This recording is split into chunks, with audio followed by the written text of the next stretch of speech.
much. Thank you. Let's hear it for Cori Bush, who started to talk about the House bill. Let's hear it. The pride of New York right now, Mondaire Jones and Jamal Bowman. Let's hear it for people who have been in this fight, Rashida Tlaib and Ilhan Omar. And to the man who really helped and partnered in making sure that we start this whole thing off, Senator Ed Markey of Massachusetts, along with all of our other partners fighting for a Green New Deal. You know, it's really emotional. I found myself getting emotional hearing Cori and Jamal and Mondaire. Mondaire actually represents the district where I went to elementary school. He represents the district where I grew up in public school. And it's so emotional to hear him talk and champion these issues, because growing up as a little girl, I never, ever saw any elected representation that even really thought of me, let alone looked anything remotely like me. And to think that we could fast forward and we have champions like Mondaire Jones and Jamal Bowman and Cori Bush that are now being ushered into this wave, it shows that these issues are not a fluke. It shows that they are not a flash in the pan. It shows that they are not a hot new thing. What it shows is a deep yearning for climate justice and environmental action in the United States of America. It shows a deep commitment to climate change.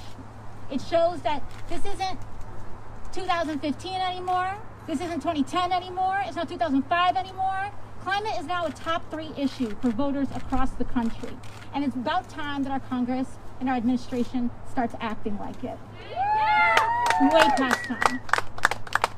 But what I think is so important is that every single person up here represents the power of the movement.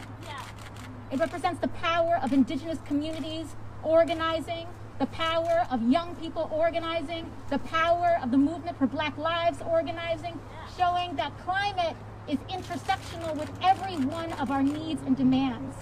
It is tied to the treaty rights and liberties of indigenous peoples in the United States of America.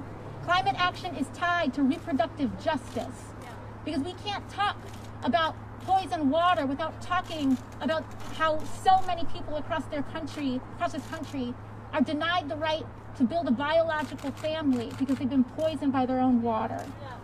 We can't talk about climate unless we're talking about the rights of young people to have a habitable planet, unless we're talking about the rights of working class people to have a job that guarantees them dignity. And it's only bold federal action that can guarantee these things. It is only that kind of transformational investment. Now, we have worked, and the movement has pushed. The movement is why I was elected to Congress.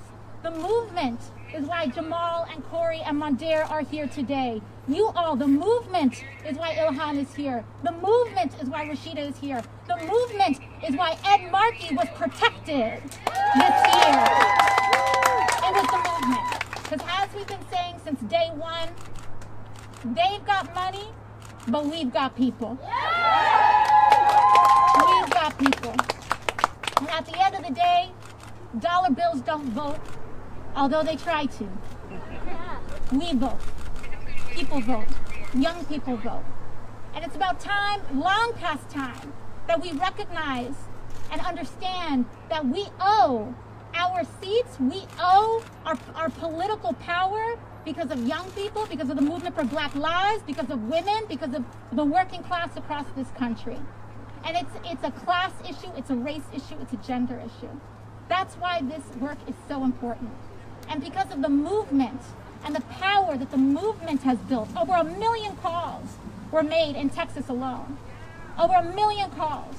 We had calls made for, Jamal, you know how many calls were made for you in your race? Yes. How many? Sunrise overall. Yeah. 1.2 million overall, 865,000 by Sunrise. There you go. The movement made 1 million calls for Jamal Bowman.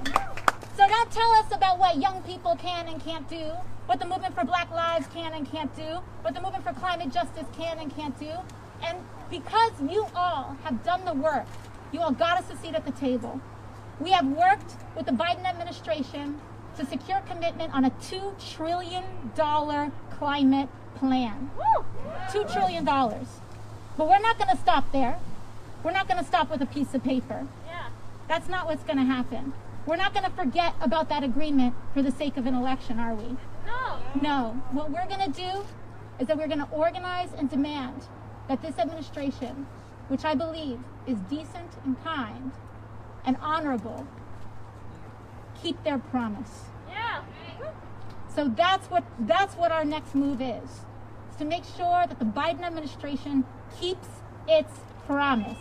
Kept its promise to young people, kept its promise to the movement for Black Lives, kept its promise to communities and working class people across the United States of America. That's our message today, to keep your promise. And so we know that we don't just make that demand and walk away. We have to organize for it. We have to bring the heat for it, because there's a whole lot of people that tried to just shove a bunch of money before this election to try to buy their seat at the table. But we organize for ours, and we're not easily going to let that go. So our demand here is to make sure that we keep this promise, that we follow through on a visionary, absolutely unprecedented $2 trillion plan. That's not just about money, but also it's one of the first presidential plans to honor the treaty rights of Native people. They're one of the first rights to make sure that we have environmental justice front and center. So that we make sure that we make up for redlining, that we make up for Flint, that we make up for Baltimore, that we make up for lead in the pipes across this country. So that's what this movement is all about. I want to thank you. And I don't want anybody here to think that we're not winning. Because let me tell you something, we're winning. It's working. It's happening. And we are going to secure a future. We're going to secure the basic tenets of a Green New Deal, a multi-trillion-dollar jobs program for climate, for environmental, racial, gender, and class justice.